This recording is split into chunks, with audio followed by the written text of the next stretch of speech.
Graça e paz, igreja, aleluia. Amém. A igreja está aqui? A igreja viva aqui? Irmãos, graças a Deus pelo seu amor maravilhoso para conosco. Graças a Deus pelo zelo dele, pelo cuidado dele por todos nós, não somente nós que estamos aqui reunidos neste santo lugar, santificado pela presença do Senhor, mas aqueles que estão em casa, aqueles que estão em outras denominações, louvando ao Senhor, glorificando ao Senhor. Bendito seja o nome do Senhor, e tão grande bondade, porque de nós mesmos não temos força. Como foi dito aqui nessa abertura, nunca podemos pensar em desistir. Como pensar em desistir de um Deus que nos amou tão profundamente que entregou por nós a vida do próprio Filho? Como não o amar, como não o exaltar, como não glorificar, como não confiar nele? Ele prova o seu amor dando a vida do próprio Filho por nós. Aleluia. Por nós, muitas das vezes estaríamos em casa ou em outros lugares, mas o Senhor lutou conosco, nos enviando palavra dia a dia, tocando e quebrantando nossos corações por meio do Espírito Santo, abrindo os nossos olhos espirituais para que venhamos ver e entender tudo o que está acontecendo e o final de todas as coisas. O salmista Asaf, ele diz que olhava para este mundo e passou no coração dele: poxa vida, somos servos de Deus e sofremos, não?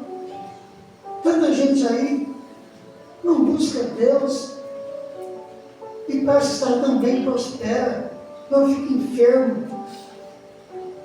Até que ele diz que entra na casa de Deus, que aquele dia ele glorifica Deus, porque ele diz que foi na casa de Deus que ele entendeu o fim do justo e o fim do ímpio e do pecador. Situações diferentes, destinos diferentes, e ele se arrepende por aquilo que ele tinha pensado, e ele diz: meu Deus, glória a Deus, que por pouco eu caí no abismo, por pouco. E se eu tivesse falado dessa maneira, então eu estaria traindo a geração dos meus pais, que falaram de Deus, que me ensinaram o caminho.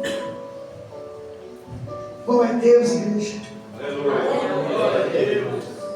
Nós não estamos aqui porque sabemos apenas que Deus é o que provê o nosso alimento, é o que tem saúde, vigor, vida abundante para nos dar, não.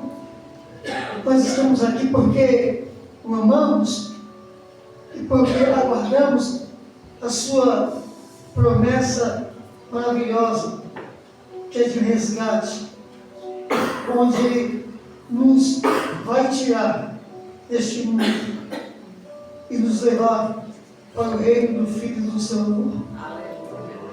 Nós estamos aqui aguardando Jesus voltar.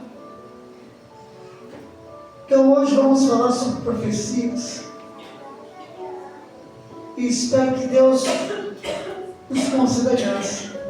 Vou citar mais uma vez aqui Deuteronômio 29, 4, onde o profeta ele fala de um povo que estava no deserto, a quem Deus disse que carregou como o pai carrega um filho no colo. No deserto eles viram a glória de Deus. Para iniciar, eles passaram pelo mar Mar Vermelho, seco. Um grande milagre de Deus abrindo o mar, eles passando ali, escapando da fúria do exército egípcio, que o tentar fazê-lo, tentar seguir o povo de Deus, na tentativa de o alcançar e destruir, o mar, que havia se fendido para Israel, se fechou para os egípcios. E eles tiveram uma grande vitória pelo poder de Deus.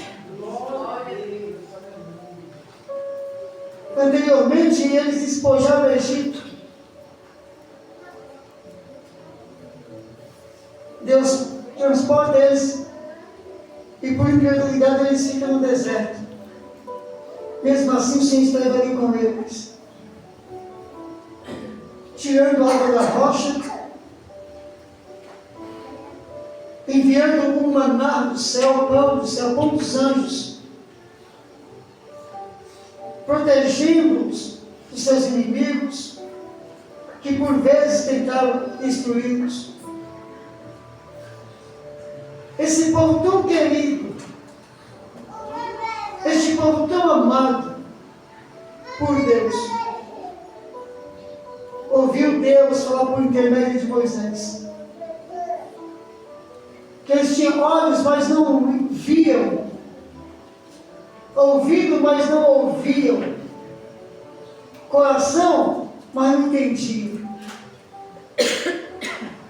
No versículo 4 de Deuteronômio 29, o profeta Moisés diz: o Senhor ainda não vos deu olhos para ver, ouvidos para ouvir e um coração para entender.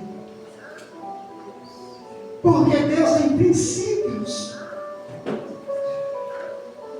1 Coríntios 8, versículo 3, me faz a memória, que aqueles que amam Deus é conhecido de Deus. Só que a respeito de Israel, o Senhor diz que o amor de Israel é como as nuvens. Cedo está aqui, a tarde já foi embora. Grande dificuldade tem o ser humano de andar em espírito e viver uma vida para Deus e na esperança de Deus, porque muitas das vezes focamos só nesta vida. Pastor, mas eu li, está escrito, não venhamos andar por vista, mas sim por fé. Eu tenho fé, mas nas nossas decisões, às vezes, transmite a ideia de que não temos fé. Infelizmente. Deus é uma pessoa, o mais lindo de todos, o mais amoroso, o mais sábio, o mais aquebrantado, o mais cuidadoso, zeloso, o mais de tudo. Tudo que você espera em alguém, ele é mais. Mas por causa de um ou de outro, de uma palavra, de uma situação, às vezes deixamos Deus esperando. Ou às vezes não queremos ouvir a voz de Deus, sendo que Deus não tem culpa de nada. O que Deus quer, pastor? Que venhamos amá-lo de todo o nosso coração. Que não haja parâmetro, que não haja barreiras,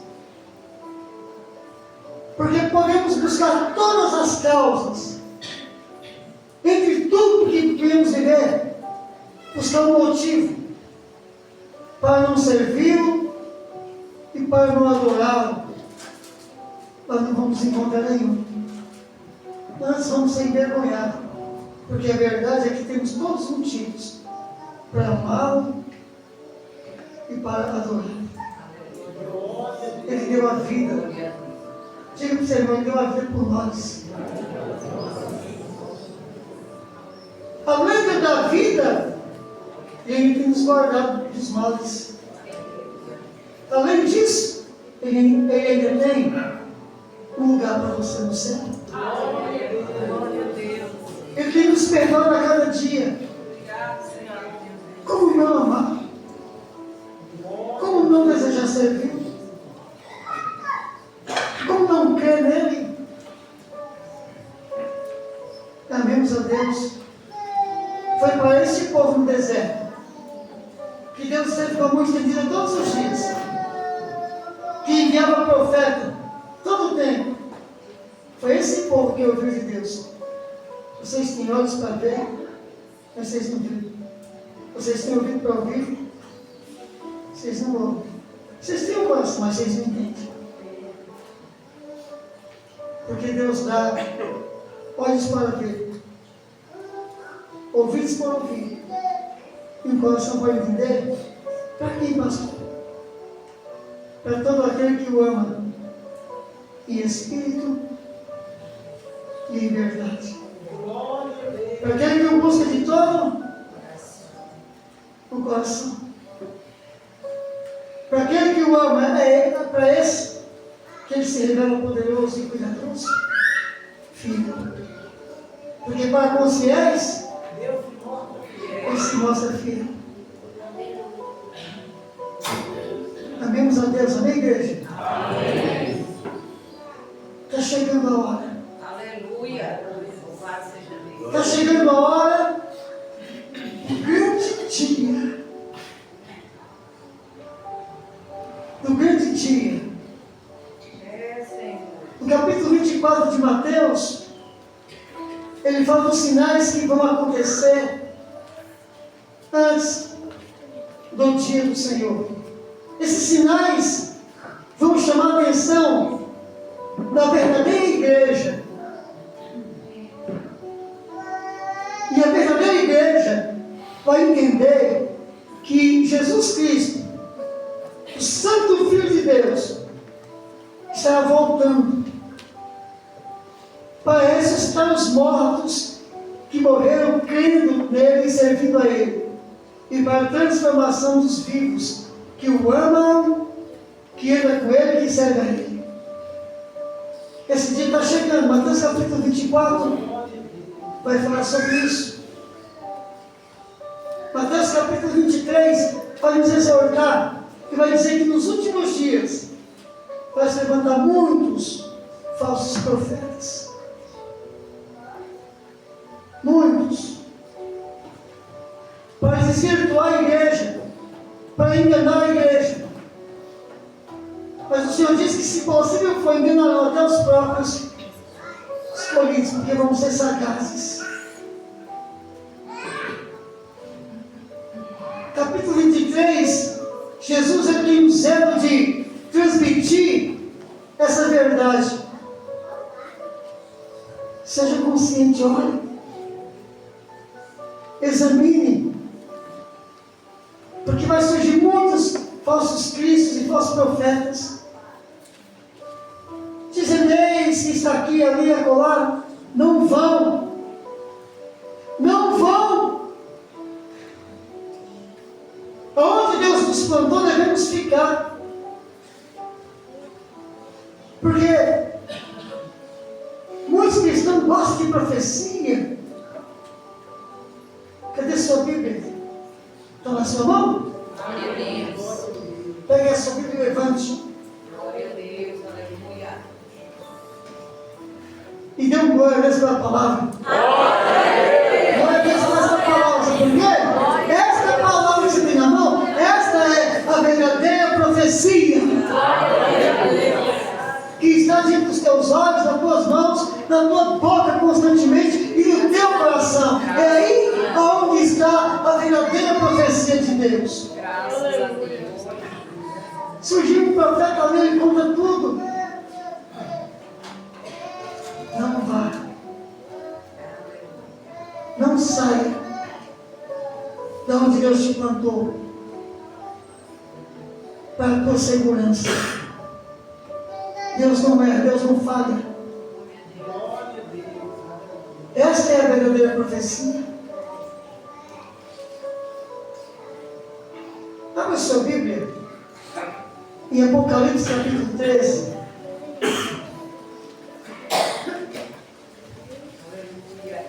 Versículo Apocalipse capítulo 13, versículo 1 ao 7. Hoje temos por arauto o evangelista G. Aleluias. Voz de trovão. Apocalipse, capítulo 13, versículo 1 ao 7. E eu vi subir do mar uma besta que tinha 10 chifres e 7 cabeças. Sobre os seus chifres tinham 10 diademas, e sobre as suas cabeças um nome de blasfêmia. A besta que vi era semelhante ao leopardo, com pés como os de urso e a boca como de leão. O dragão deu-lhe o seu poder, o seu trono e grande autoridade. Então vi uma de suas cabeças como golpeada de morte, mas a sua chaga mortal foi curada. Toda a terra se maravilhou, seguindo a besta, e adoraram o dragão que deu à besta a sua autoridade,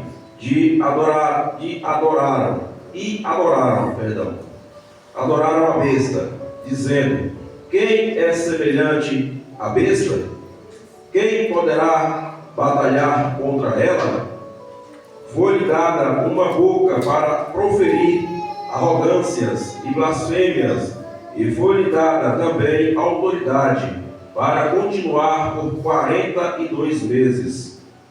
E abriu a sua boca em blasfêmia contra Deus, para blasfemar do seu nome, do seu tabernáculo e dos que habitam no céu.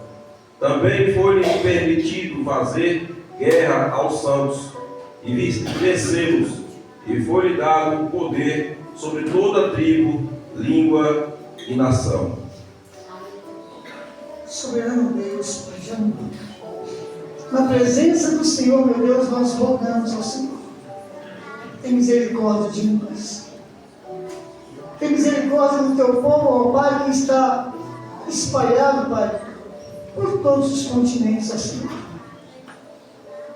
Sustenta, concede-nos, ó Pai, olhos para ver, ouvidos para ouvir, um coração para entender, pois eu sei que isso também é do teu agrado. Pois o Senhor que procura, meu Deus, os verdadeiros adoradores, foi o Senhor que nos atraiu a este santo lugar, como o Senhor tem atraído a muitos até os confins da terra, para ouvir do Senhor, para aprender do Senhor e para se prepararem para a tua vinda, para o dia do Senhor. Pai Santo, prepara o teu povo para uma vida santa. Pai Santo, prepara o teu povo para o encontro com o Senhor Jesus nos ares, para encará-los, ó Pai, na eternidade, louvando, glorificando, exaltando ao Senhor, agradecendo ao Senhor pela vida que o Senhor nos oferece, pela vida em família, por estarmos ao lado de quem amamos e ao lado de quem também nos ama, esposas, maridos, filhos. Obrigado, meu Deus, pela proteção da nossa casa, dos nossos irmãos em Cristo, de suas famílias. Pois a alegria é estarmos reunidos em segurança, e nós sabemos que a segurança está somente em Ti. Pois o inimigo desceu à terra furioso, sabendo que lhe resta pouco tempo. Ele busca tragar Tem busca destruir, mas te damos glória, porque é o Senhor o nosso escudo e broqueiro. Confirma, Pai, a tua salvação e as tuas bênçãos sobre a vida do teu povo, em nome de Jesus, desde agora e para sempre, Senhor. E que esta palavra, Pai, venha abrir os nossos olhos, venha nos fortalecer, venha nos tornar capazes de fazer a obra do Senhor, do jeito do Senhor, do tempo do Senhor, em nome de Jesus. Amém. E graças a Deus. Meus queridos, também em Tessalonicenses 5 diz que não devemos desprezar as profecias, porque a profecia tem seu tempo, seu dia, sua hora, seu minuto, seu segundo para se cumprir. Em Atos 1, Jesus fala de um tempo que Deus determinou pelo seu próprio poder. Em Atos capítulo 17, diz que o dia da vinda de Jesus e do juízo final já está determinado. Não vai passar do período de tempo que o Senhor determinou. E os eventos em cada geração vai também determinando e abrir os nossos olhos para vermos a operação do poder de Deus e o tempo que está abreviado e que se aproxima rapidamente. Então, olhando para algumas situações, nós sabemos que é o fim. Daniel, no capítulo 12, ele diz que no final dos dias, nos últimos dias, e eu vou fazer aqui uma analogia, como já fiz tantas vezes, para que você compreenda. Olha o que o salmista, olha o que Pedro, apóstolo, ele diz. Que um dia para Deus, um dia, é como 1000 anos. E 1000 anos, como um dia. Na Sagrada Escritura, lá em Gênesis, quando fala do tempo, quando fala do sol, quando fala da lua, fala que eles vão agir como sinais. Sinais. Para que a gente conheça o tempo. Olha o que diz mais. Um dia é como 1000 anos. Nós temos na Bíblia o dia de 24 horas. Temos a semana de dias, 7 dias na semana. Temos a semana de anos, semana de anos, como as profecias de Daniel. E temos também a semana, o dia de sábado, como 1000 anos. Temos o sábado do dia da semana, temos um sábado cada 7 anos, que é um ano. Temos o sábado, que é o ano do jubileu, de 50 e 50. E temos o dia, o sábado milenar, o dia de descanso, 1000 anos de descanso. Temos tudo isso na Bíblia. Então, o domingo representa 1000 anos. Ele é o primeiro dia da semana, o domingo. O segundo dia, segunda-feira, representa mais 1000 anos no calendário escatológico. E a terça-feira também representa 1000 anos. Se domingo é o primeiro dia da semana, o segundo dia e o terceiro dia são os primeiros dias da semana. O quarto dia, quarta-feira, representa o meio da semana. Os últimos dias é representado como quinta e sexta-feira, os últimos dias.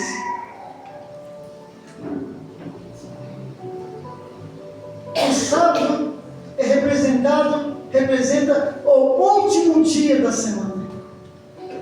Só que Joel, no capítulo 2, ele fala dos últimos dias, se tratando de quinta e sexta-feira, restando só o último dia. Ele diz que nos últimos dias Deus derramaria do seu Espírito sobre toda a carne. Então, o capítulo 2 de Atos começa a manifestar os últimos dias. Os últimos dias. Restando somente o último dia, que é o milênio. 6 dias da semana, o povo poderia trabalhar. No sétimo, o povo iria descansar. Você veja que na criação, Deus chamou o primeiro dia de primeiro dia. E foi à tarde, amanhã, primeiro dia. Foi à tarde, amanhã, segundo dia. Foi à tarde, amanhã, terceiro dia. Foi à tarde, amanhã, o quarto dia. Foi à tarde, amanhã, o quinto dia. Foi à tarde, amanhã, o sexto dia. E foi à tarde, amanhã, não foi o sétimo dia, foi o sábado. De domingo a sexta, você ouve dizer tarde, manhã, primeiro, segundo, terceiro, quarto, quinto, sexto. Mas no sétimo ele não diz o sétimo dia, simplesmente, ele diz o sábado. Sétimo dia, o sábado do Senhor. Um dia de descanso do homem, dos animais. Sétimo ano, descanso da terra. 7 vezes 7, descanso, o jubileu. Sétimo milênio, descanso de 1000 anos, o reino de Jesus Cristo na terra. Mas que Jesus veio, já tem 2000, juntando de Adão para cá, da queda e da promessa. Estamos chegando próximo ao fechamento do 6º milênio. Quando se fechar o 6º milênio, inicia o que, igreja? O sábado milenar. Mas para que aconteça o sábado milenar, tem que acontecer o que primeiro? O arrebatamento, igreja. Aleluia. Tem que acontecer as bodas do Cordeiro. Tem que acontecer a guerra do Armagedon. Porque o descanso vai começar quando Jesus vencer a guerra do Armagedon em socorro a Israel.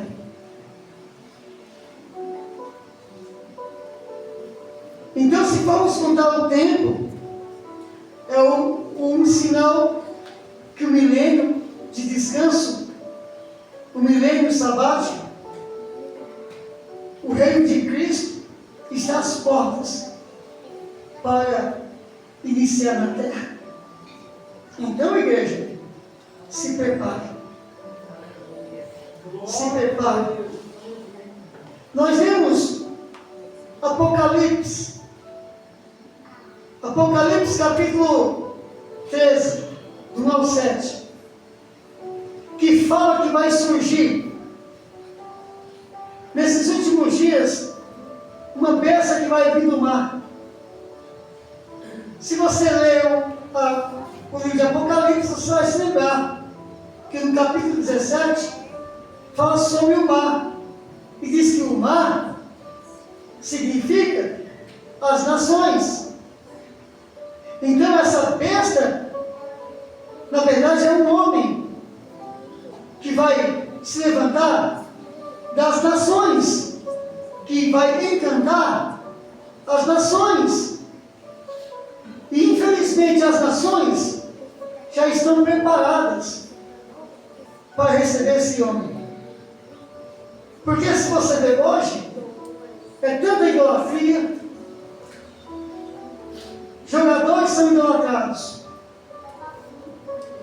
cantores são idolatrados, políticos são idolatrados. Mesmo dentro da igreja, assim como fora da igreja, em tempo de política, até as famílias dividem por causa de política. Marido, mulher, filhos, irmãos, primos, perdem a comunhão, se afastam um do outro por conta de política. Porque tem no coração que aquela pessoa merece a defesa. E esse camarada, o anticristo, essa besta, ele é um homem que vai iludir as nações. Vai iludir. Olha o que está escrito, ele vai se levantar. O que o profeta viu? O que o profeta viu, a semelhança dele? Ele é como leopardo, é como urso, é como leão, não é? Olha as profecias de Daniel, capítulo 7, capítulo 6, capítulo 9. Olha o que ele viu, a estátua no capítulo 2, Nabucodonosor. Se for olhar para a profecia do capítulo 2 de Daniel, cabeça Babilônia. Passou o reino poderoso de ouro, representando riqueza e conhecimento, cabeça. O medo persa, os medos e os persas, representando o edomismo. Passou Grécia, aliás, representando o edomismo, Grécia, com as suas conquistas. Passou.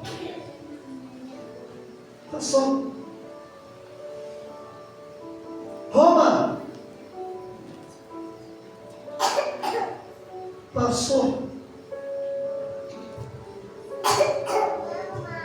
4.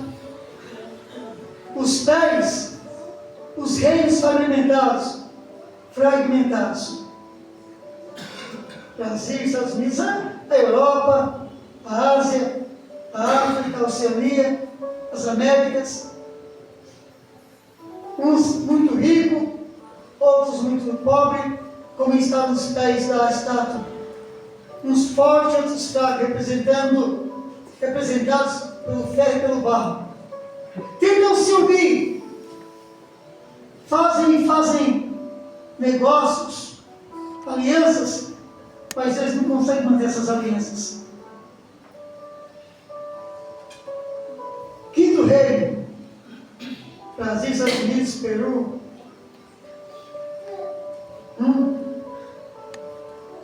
Países americanos, norte-americanos, sul-americanos, Ásia, todos fragmentados, tentando se unir. Blocos, os tigres asiáticos, ONU, OTAN, todos os grupos, tentando se unir, mas não consegue. Confusão entre eles. Quinto reino, esse é o quinto reino. Da onde vai surgir o anticristo? Esse quinto reino. Se passou Babilônia, Medo-Pérsia, Grécia, Roma, estavam nos pés, igreja. E é nos pés que vai se levantar o anticristo. Dos 10 dedos, da junção de 10 países. Olha a ONU, quantos países juntos? Olha a OTAN. Olha o tigre asiático. Está chegando. Não estamos mais na cabeça. Não estamos mais nos braços e parte do peito. Não estamos no estômago. Não estamos nas pernas, que foi Roma. Estamos nos pés. O último reino dos homens. Porque em seguida vai vir o reino do anticristo. Depois desses reinos vai vir o reino do anticristo. Vai repetir. E preste atenção. Alguns dizem, está longe. Hoje, meditando nessa palavra, eu lembrei de Ananias, que viveu no período de Jeremias. Deus manda Jeremias dizer para o povo: ó, vocês vão ser escravizados e levados para a Babilônia, viu? É minha vontade. Quero tratar com vocês. E vocês vão ficar lá 70 anos. Então vocês olhem pela cidade de Babilônia, olhem para aquele reino, porque se eles prosperar, vocês vão prosperar juntos. Se casem, formem família com seus lares, porque o cativeiro é longo. Deus falou. Mas Ananias, se dizendo profeta, diz nada disso. Jeremias não está falando por Deus, não. O cativeiro não vai ser nada de 70 anos. O cativeiro vai ser de 2 anos. De 2 a 3 anos. Então se prepare para voltar. Mas aí veio Deus e disse: Ananias está se rebelando. Ele está pegando rebeldia. E aí Deus ordena Jeremias a denunciar. Ananias, e Jeremias denuncia. E ele morre naquele ano. E se cumpre a palavra de Deus.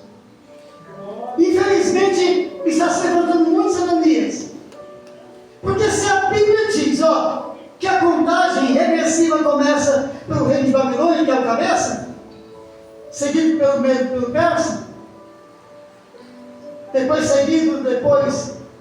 por Grécia, depois por Roma, findando na divisão dos impérios, que é os Pérez. E se já passou Babilônia, Medo-Persa, Grécia, Roma, que não passou hoje nem ontem, mas já faz mais de 1000 anos, só o Brasil tem 1500.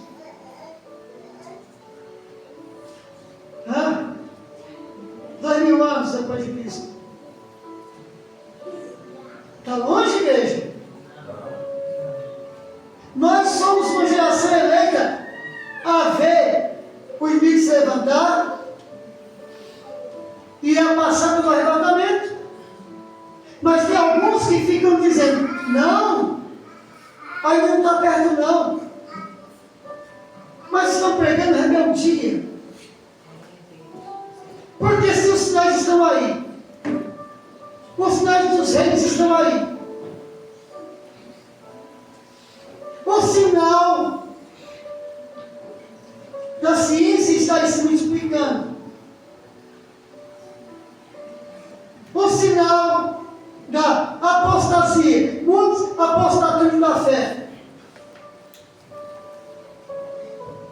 Segundo Timóteo 3, e nos últimos dias se levantaram homens amando si mesmo, pessoas matam por um chinelo, por um celular.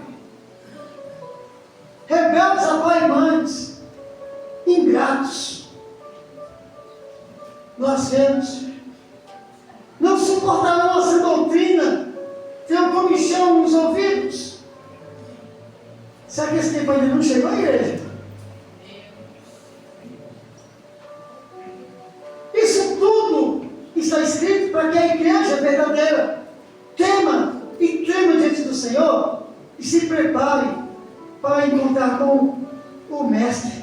Glória a Deus. Então podemos por tudo isso afirmar, sim, que Jesus está às portas. Não está longe não. O versículo 7, Evangelho, por favor. Também foi-lhe permitido fazer guerra aos santos e vencê-los, e foi-lhe dado poder sobre toda tribo, língua e nação. Olha o que está escrito, que o inimigo, representado pelo cavalo branco ali de Apocalipse 6, que traz um arco na mão, ele recebe poder de Deus para vencer os santos. Os santos aqui não é a igreja, porque nesse período a igreja vai ser arrebatada, vai ser simultaneamente. Quando o dragão que se levanta do mar foi escolhido para reinar sobre a terra, Jesus arrebata a igreja. E aí vai iniciar o governo do anticristo, que vai durar 7 anos. Mas na metade desses 7 anos, a coisa vai mudar. Porque os primeiros 3 anos e meio vai aparecer uma paz, uma falsa paz. Ele vai querer sentar no templo lá em Jerusalém, que vai ser construído. E ele vai querer ser Deus, querer culto a ele. E Israel não vai aceitar. E aí, ele vai investir contra Israel. Então, esses santos a serem vencidos, não é a igreja, é o Israel de Deus. Israel de Deus. No capítulo 17, principalmente no capítulo 19 de Apocalipse, Jesus vai voltar em socorro a Israel. Em socorro. E ali Jesus vai vencer por Israel. E quando Jesus voltar, a igreja vai voltar com Jesus. Por isso diz que quando Jesus voltar, no capítulo 19, ele vai ser seguido pelos seus santos. Mas tem santos porque são separados por Deus, Israel. Ele vai sofrer o que está nas profecias. O dia da angústia de Jacó. Mas Israel vai ser vencido, vai sofrer bastante. Aqueles que não aceitaram Jesus vão se lamentar entre as nações do mundo. Apocalipse capítulo 1. E todo olho verá, e toda língua vai confessar. E toda família na terra vai se lamentar. As que ficarem para a tribulação. Isso vai acontecer. Estamos falando de probabilidade. Talvez possa acontecer, não.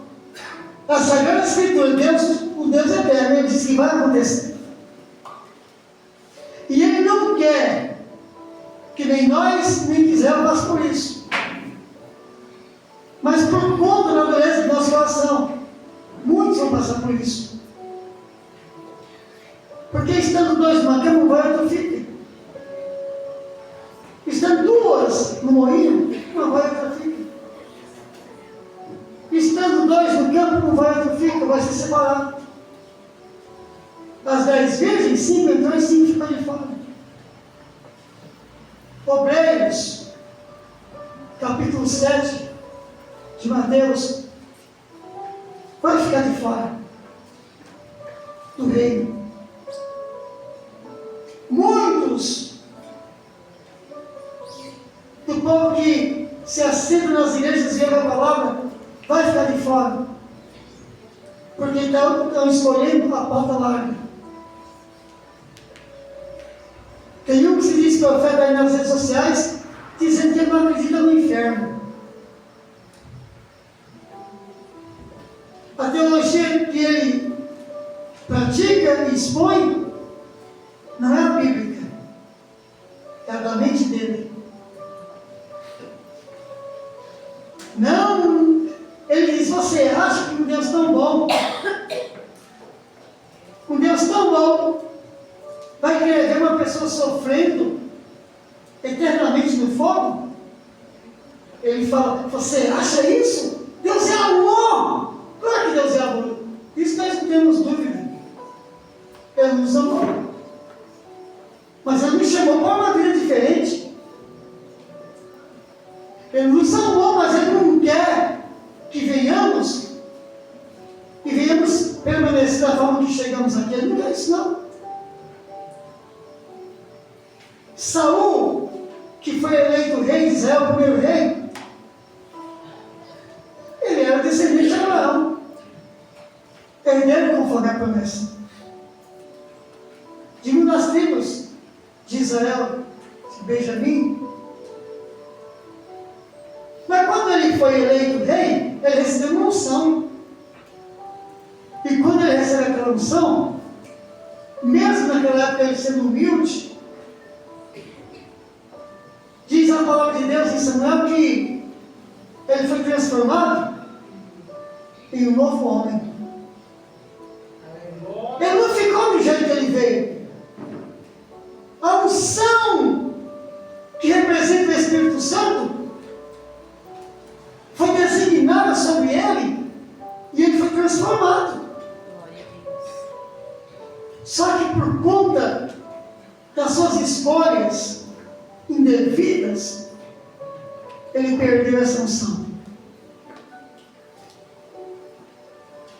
Depois Davi, homem segundo o coração de Deus, da casa de Judá, descendente do quarto filho de Jacó, Judá. Judá recebeu a promessa lá em Gênesis capítulo 49.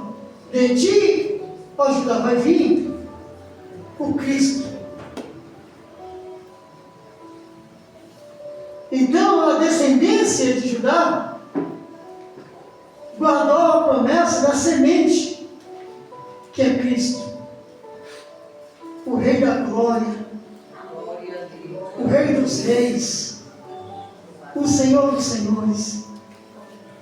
Mesmo Davi sendo do povo de Deus, da casa de Judá, ele foi escolhido por Deus.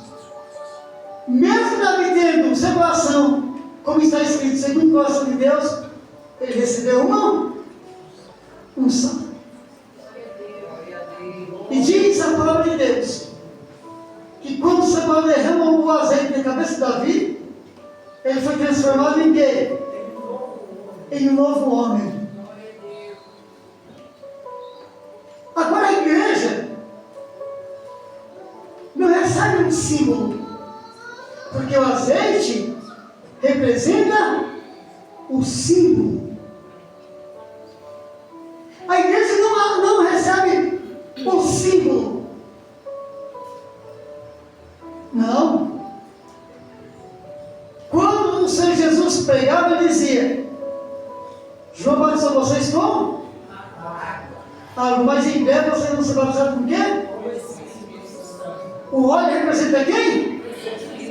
Hoje a igreja recebeu o óleo ou recebeu o próprio Espírito? Então glorifica a igreja. Quando nós recebemos o Espírito de Deus, é que graça de sermos transformados em um novo homem. Portanto, está escrito que as coisas velhas já se passaram tudo e fez. E aquele que está em Cristo Jesus, nova criatura é. Você não recebeu o símbolo do azeite. Você recebeu o próprio Espírito de Deus. Para sermos transformados em um novo homem, uma nova mulher, de glória em glória e de vitória. Exalte o nome do Senhor. Não sei se vocês estão entendendo. Jesus, quando veio, ele foi preso. Pôncio Pilatos o flagelou. O entregou aos soldados que teceram uma coroa de espinho, o chicotearam, deram um murro no rosto dele,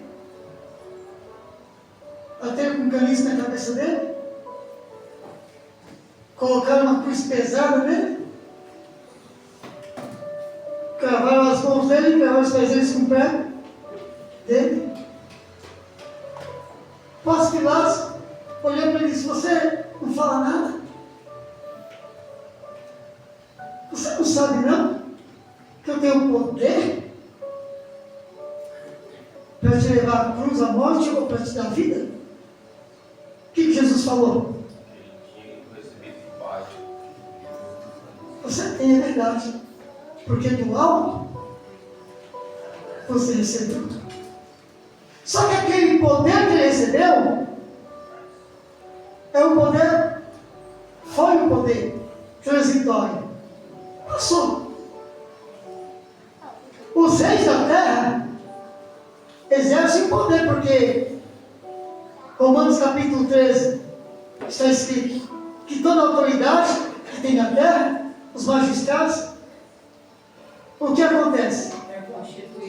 É constituída por quem? Por Deus. São poderes que Deus constitui, mas são transitórios. Mas quando se trata de Jesus, Mateus 28 diz: e todo poder foi me dado dos céus, na terra e embaixo. Isso é, Jesus tem poder sobre todo o principado, poder e autoridade.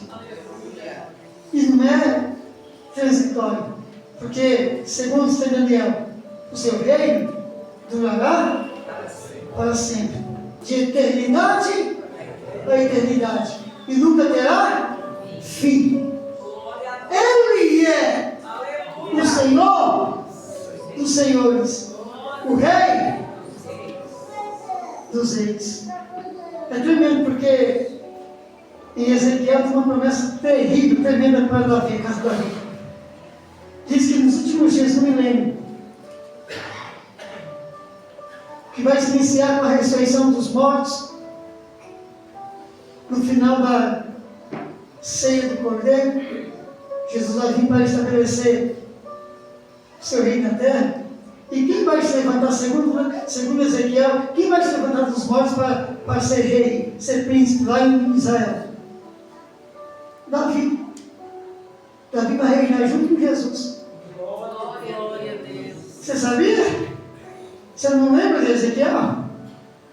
37, 38, 39? Que fala do governo do Messias. Davi lá. Jesus é tremendo. Glória a Deus. Jesus é poderoso. Glória a Deus. Jesus não está morto, não, igreja. Jesus está. Olha que palavra linda. O céu. Aleluia. Ele mede o céu a palmos. Será que ele é grande?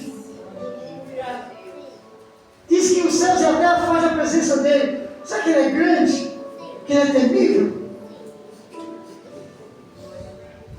incomparável, todo-poderoso. Ele está vestido de majestade. Quando ele vem e ele cumpre o seu ministério humano terreno, a palavra dita quando ele volta para o céu é essa: e Cristo ascendeu o céu. Ele subiu. Acender, subir. Não podia acender o fogão ou a lenha. Ele subiu. Ele ascendeu. Ele está acima dos céus. E quem está nos céus, igreja? Reis. Apocalipse capítulo 5. Os 24 anciãos, que são reis, tiram suas coroas e lançam aos pés do Mestre Jesus. E dizem que só Ele é digno. Ele é digno de adoração. Ele é digno de ser respeitado, amado, temido. Ele é o Senhor, igreja.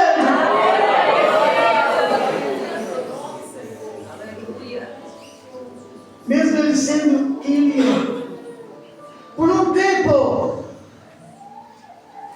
Ele se sujeitou ao governo de Herodes. Porque, na verdade, estava se sujeitando à vontade do Pai.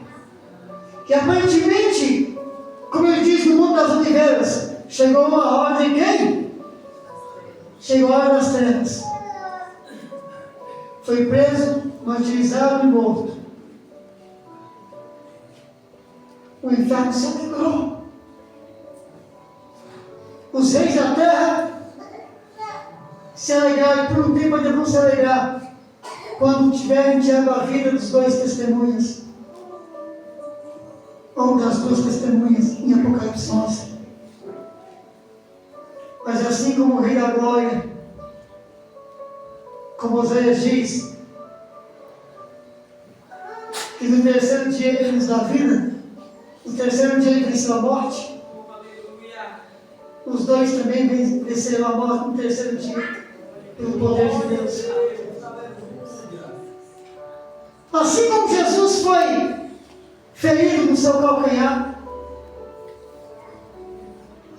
capítulo 13 de Apocalipse, diz que o inimigo por um tempo vai vencer os santos.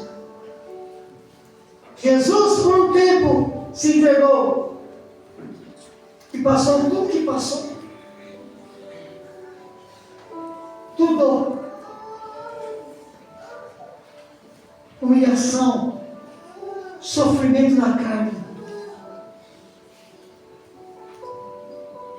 Alguns anos, um grupo maligno invade Israel e mata homens, mulheres e crianças. Mas tem alguns que diz não vai acontecer não. Não existe inferno. Eu vou falar aqui para vocês. Seja um anjo no céu, seja uma porta, seja o próprio pastor que nos prega aqui, ou qualquer outro, falar qualquer coisa contrária às escrituras, não escute. Vamos orar para que o Senhor ainda espere mais um pouco. Não, a palavra de Deus não diz isso não. A palavra de Deus diz que o Espírito Santo e a igreja verdadeira, que é a noiva, quando ora diz Maranata. Como agora eu vou orar ao contrário do Espírito? Como agora eu vou orar ao contrário da igreja eleita?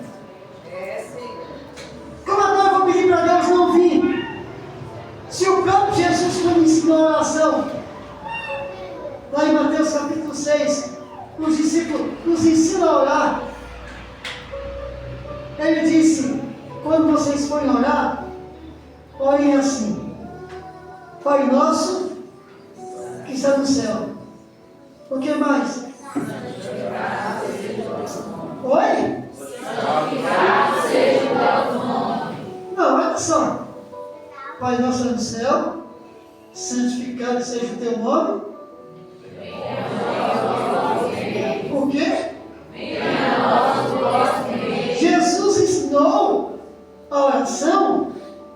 modelo, dizendo para os discípulos, quando orar, peça a vinda do reino. Aí tem alguns que não podemos orar assim, porque ainda falta muita gente. Mas não foi isso que Jesus ensinou. Não é assim que Jesus ora. Ele diz, vem nós, teu reino. Não é assim que o Espírito Santo ora. O Espírito Santo ora dizendo o quê? Maranata. Não é assim que oram os santos, os que creem e servem a Deus, que esperam. Então, tanto Jesus, quanto o Espírito Santo, quanto os que têm o nome escrito no livro da vida, ora, Maranata. Então, se você vê alguém dizendo, não podemos orar assim, é Ananias. Está pregando heresia, rebeldia. Ah, mas eu não acredito que Deus vai lançar alguém no inferno. Deus não vai ter prazer. Não sei se você já viu um videozinho desse pastorzinho. Desse Ananias. Fala bonito. Fala bonito.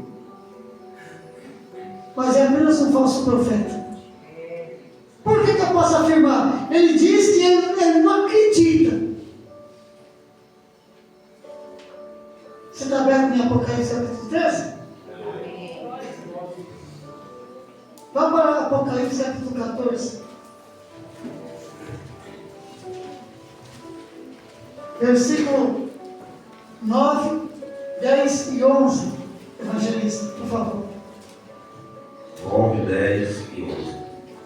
Seguiu-os ainda um terceiro anjo, dizendo, com grande voz, se alguém adorar a besta e a sua imagem, e receber um sinal na sua testa ou na sua mão, também o tal beberá do vinho da ira de Deus, preparado, sem mistura, no cálice da sua ira, e será atormentado com fogo e enxofre diante dos santos anjos e diante do Cordeiro. Olha o que está escrito. Se alguém aceitar a marca da besta, ou seu nome, ou seu sinal, essa pessoa vai ter sobre a vida dela a ira de Deus. E ela, junto com o falso profeta, junto com a besta, vai ser lançada no lago de fogo. E ali vai estar em sofrimento. E a fumaça do seu sofrimento vai subir e vai estar ali para sempre.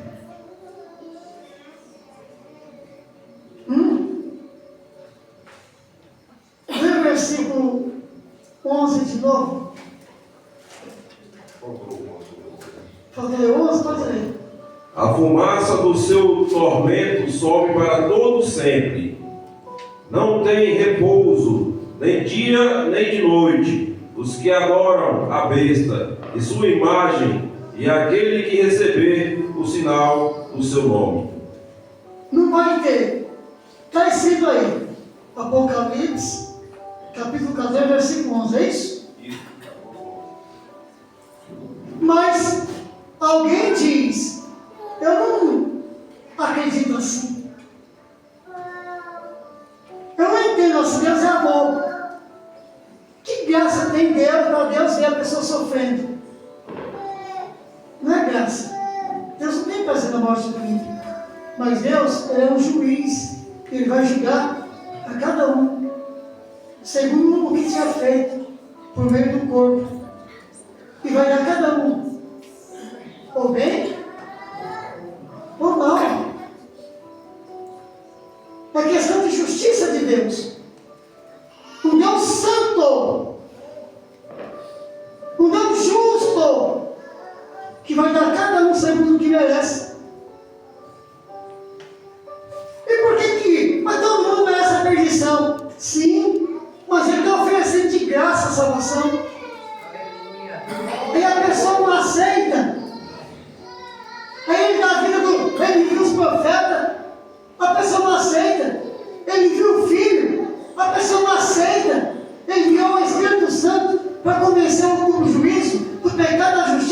E a pessoa não aceita. A pessoa recusou tudo que Deus fez por ele. E aí, ainda por cima aceitou a marca da besta. Então, por justiça de Deus, esta pessoa vai sofrer para toda a eternidade. Porque quando Deus criou a humanidade, Deus não criou para morrer. Deus criou o homem eterno, seja para o céu ou seja para o inferno. Quem decide isso é a própria pessoa. Quem decide aonde habitar para sempre é a própria pessoa. Ela tem um livre-arbítrio para aceitar ou não a Deus, a palavra, Jesus, ao Espírito. E foi dado a esse camarada, o inimigo, poder para vencer os santos. Como foi dado poder para Herodes, para Pôncio Pilatos. Ainda que poder transitório. O poder do inimigo também vai ser poder transitório. Um poder transitório, não vai permanecer. Mas Jesus reina para todo sempre. Então, olha o versículo 15 de Apocalipse, capítulo 13.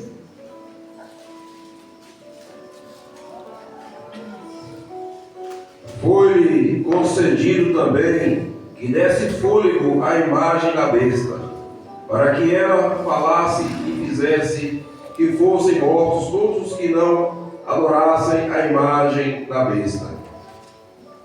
Olha, foi concedido que fabricasse uma imagem. E essa imagem iria ser usada para levar os homens a adorar a besta.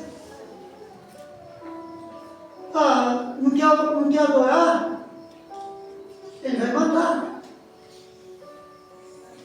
Você sabia que tanto Apocalipse capítulo 13, quando fala do nome, do sinal e do número da besta, você sabe que no mundo já existe a tecnologia capaz disso? Que até anos atrás não tinha.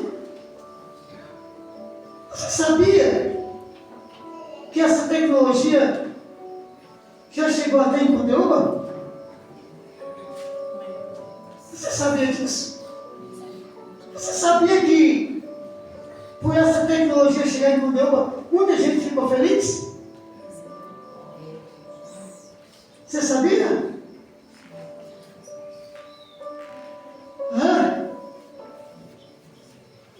Você sabia que o mundo já tem tecnologia para cumprir a profecia de 2 Pedro 3? Que é de destruir o mundo com fogo? Você sabia? Só os Estados Unidos têm essa tecnologia, e não só ela.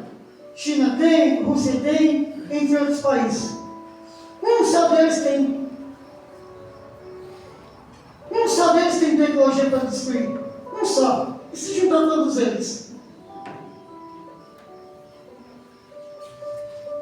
A tecnologia de acabar o mundo com fogo já existe.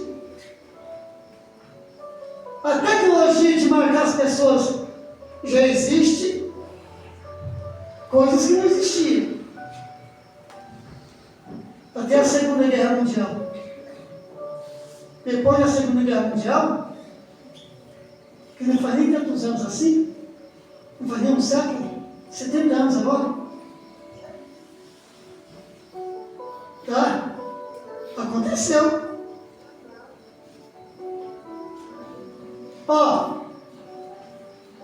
Veja aqui no capítulo 13 Apocalipse, no versículo 15, 16, 17, está falando do sinal que esse homem que se levanta do mar vai colocar nas pessoas. Isso não significa que ele tem que surgir primeiro, depois a marca. A marca pode surgir primeiro que ele.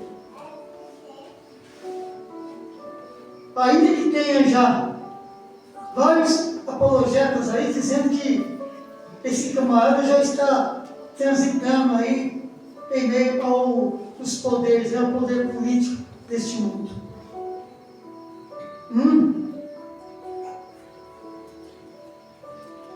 Pode ser o nome, pode ser o sinal, pode ser o número, pode ser qualquer um desses. Quando surgiu o microchip, sob o plano, os cientistas, principalmente os cientistas que têm aquele relógio, não sei se você sabe que existe isso, o relógio do último, tem os últimos dias. Você sabia que tem um relógio que o cientista fica avançando, retrocedendo, que é chamado relógio do fim do mundo? Que falta um tantinho disso aqui, ó, alguns segundos para o fim do mundo.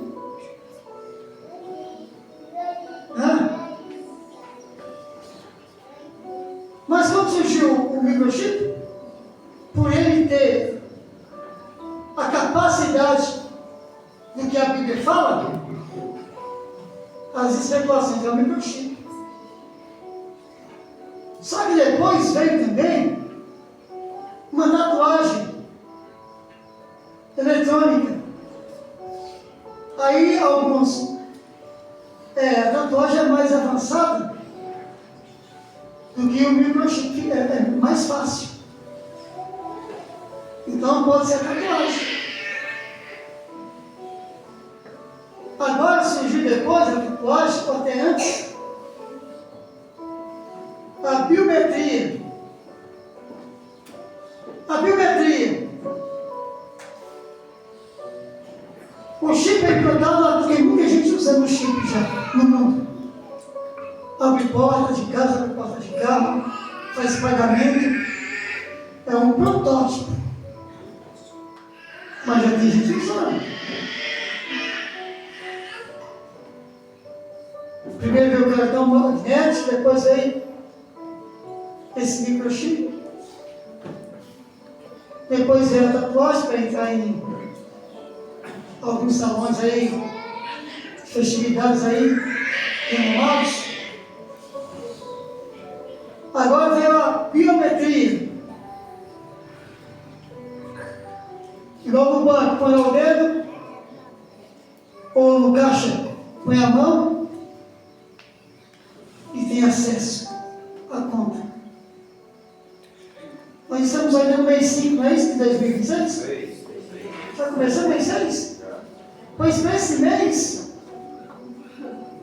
tem um projeto da China e de uma empresa aqui nacional do nosso Brasil de trabalhar com a biometria da palma da mão. Acho que é em Manaus, se me faz a memória. Tem empresa trabalhando para implantar máquinas em academias e em mercado para fazer o pagamento com a mão.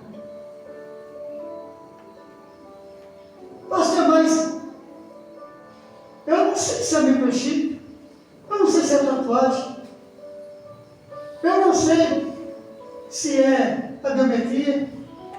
Uma coisa eu sei, que o inimigo vai implantar esse sistema. Agora, pode ser um desses, pode ser algo mais moderno, pode, mas eu não sei. O que eu sei é capaz de Deus diz que Ele vai fazer, e quem receber não tem mais salvação. É isso que eu sei. Então eu não posso andar por aquilo que eu não sei.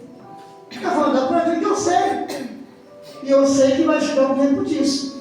Então seja o chip,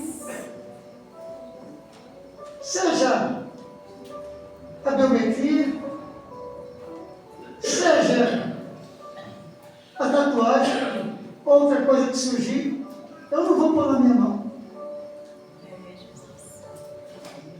Porque eu não sei. Mas você não sabe, então vai dar. Israel crucificou Jesus porque Israel foi contaminado por um grupinho que dizia, mas não sabemos de onde ele veio. Mas não sabemos quem é Israel, sabemos quem é Moisés, quem é Israel não sabemos. E por não saber, crucificaram Jesus. Mas se fossem pessoas dotadas do bem, como um homem bom, do seu bom tesouro, tirar as coisas boas, teriam crucificado alguém em nome da paz? Você acha que alguém que quer paz vai fazer uma guerra em nome da paz? Você não percebe que tem interesse? Você falou que a biometria chegou lá em Conteúba? Claro, está no banco lá, vem aí, ó. Nosso evangelista Ricardo ficou essa semana e a outra trabalhando direto lá para cadastrar o pessoal aqui com documento biométrico. Não foi muita gente lá? Colocar a digitalzinha? Tirar a fotinha? Você sabia que aquela fotinha que eu pesquisei começou assim na China para reconhecimento facial? Aonde você tiver uma câmera mostrando no sistema? Aonde tiver uma câmera na rua batendo, sabe quem é você? Tem os seus dados. Sabe da sua identidade, do seu CPF. Não acredito.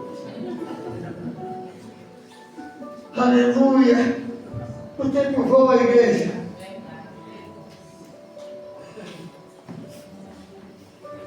Eles estão querendo um documento biométrico que não precisa mais carregar no bolso, mas está na mão. Identidade na mão, título de eleitor na mão, CPF na mão, registro de reais na mão, conta de banco na mão, vai pagar o mercado com a mão, vai entrar nas academias com a mão,